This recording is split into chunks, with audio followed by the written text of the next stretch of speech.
السلام علیکم ورحمۃ اللہ وبرکاتہ۔ بسم اللہ والصلاۃ والسلام علی رسول اللہ، اما بعد۔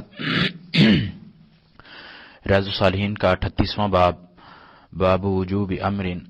اہلہ و اولادہ الممیزین والسائر من فی رعیتہم الی آخرہ۔ باب کا نام لمبا ہے۔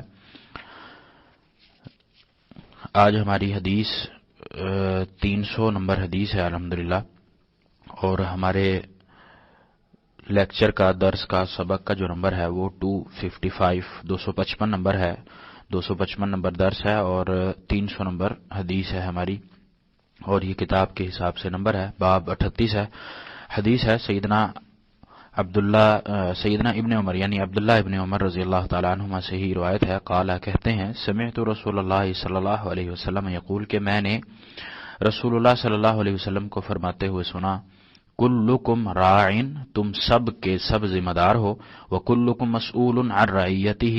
اور تم میں سے ہر ایک سے اس کی رعیت کے بارے میں پوچھا جائے گا۔ الامام راعن، امام یعنی حکمران ذمہ دار ہے، ومسئول عن رعیتہ، اور اس سے اپنی رعایا کے بارے میں باز پرس ہوگی، یعنی کہ اس سے اس کی رعایا کے بارے میں پوچھا جائے گا، جن پر وہ حکمران ہے یا جن پر وہ حاکم ہے، ان کے متعلق اس سے پوچھا جائے گا کہ اس نے ان کے ساتھ کیا معاملہ کیا۔ والرجل راع فی اہلہ ومسئول عن رعیتہ، آدمی اپنے گھر والوں کا نگران ہے اور اس سے اپنی رعیت یعنی اس کی رعیت میں اہل خانہ ہے تو اہل خانہ کے بارے میں پوچھا جائے گا۔ والمرأۃ راعیۃ فی بیت زوجہا، اور اسی طرح عورت اپنے خامد کے گھر کی نگران ہے۔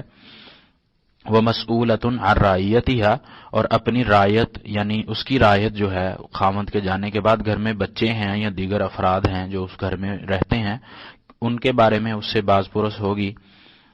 والخادم راع فی مال سیدہ، اور اسی طرح جو خادم ہے، نوکر ہے، وہ اپنے آقا کے مال کا، اپنے باس کے مال کا نگران ہے۔ ومسئول عن رعیتہ، اس سے اس کی رعیت یعنی مال و اسباب کے بارے میں پوچھا جائے گا۔ فکلکم راع،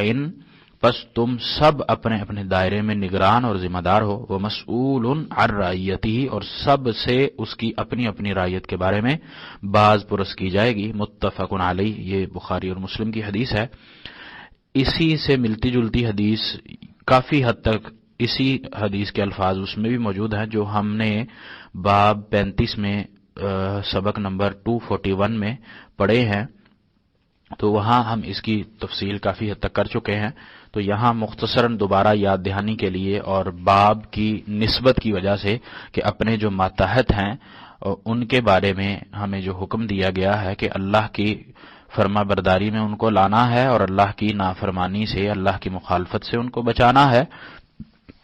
تو اس حساب سے اس میں نبی علیہ الصلوۃ والسلام نے ہر ایک مسئول کے بارے میں بتلا دیا،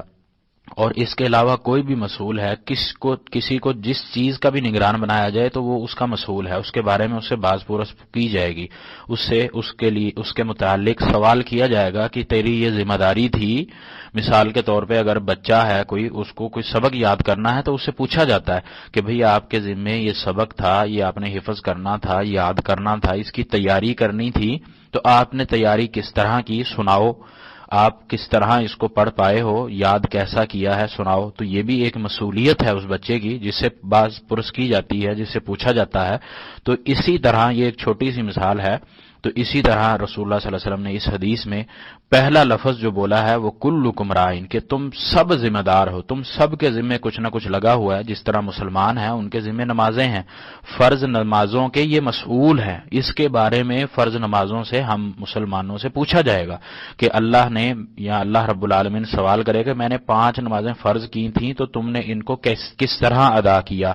میں نے تمہیں مال دیا تھا، مال آنے کے بعد زکوٰۃ فرض کی تھی، تم نے کس طرح ادا کی، روزہ تھا وہ کس طرح ادا کیا۔ تو ہم ان سب عبادات کے مسئول بنا دیے گئے ہیں، تو ان سے ہم سے سوال کیا جائے گا ان سب چیزوں کے متعلق۔ تو یہ ایک عام سادہ سی بات ہے، کہ ہمیں جو بھی چیز ملتی ہے یعنی گویا کہ ہم اس پر مسئول بنا دیے جاتے ہیں، نگران بنا دیے جاتے ہیں، اگرچہ وہ ہم خود ہی استعمال کرتے ہیں، اپنے ذاتی استعمال میں لاتے ہیں، لیکن اس کے بارے میں ہم سے باز پرس ہوگی۔ اسی طرح مال ہے، اسی طرح رزق ہے، جو ہم کھاتے ہیں یا ہم جو اپنا وقت گزارتے ہیں، اس کے بارے میں اس کے متعلق بھی ہم سے سوال ہونا ہے کہ اللہ نے نعمت یہ صحت کی دی تھی، وقت کی دی تھی، تو تم نے ان کو کس طرح صرف کیا، کس طرح گزارا، کیا کسی کو تنگ کیا یا اللہ کے لیے ان کو تم نے خرچ کیا ہے؟ تو یہ ہر چیز کے متعلق سوال ہے۔ اسی طرح امام ہے، حاکم ہے، حکمران ہے، اس کے متعلق اس حدیث میں موجود ہے کہ اس سے بھی باز پرس کی جائے گی کہ اس کو اللہ نے حاکم بنایا تھا، حکمران بنایا تھا، تو اس نے اپنے متحد لوگوں کے، اپنے رایا کے، اپنی جہاں حکومت اس کی قائم تھی وہاں کی عوام کے ساتھ اس نے کس طرح برتاؤ کیا، تو اس سے پوچھا جائے گا۔ اسی طرح آدمی سے، وہ گھر کا سربراہ ہے، والد ہو گھر میں، بڑا یا بڑا بھائی ہے، یا ایک خاوند بیوی کے گھر میں ایک خاوند ہوتا ہے گھر کا، یعنی گھر کا کوئی بھی سربراہ ہے تو اس کو اس کے متعلق پوچھا جائے گا، اور خاوند گھر سے باہر چلا جاتا ہے، شوہر گھر میں نہیں ہوتا، پھر عورت ہوتی، تو پھر اس کے مال کی وہ حفاظت کرتی ہے، اس کے اولاد کی، اس کے بچوں کی، تو اس کے متعلق اس سے پوچھا جائے گا۔ یہاں تک کہ ایک نوکر جو ہے، خادم ہے، ادنا سا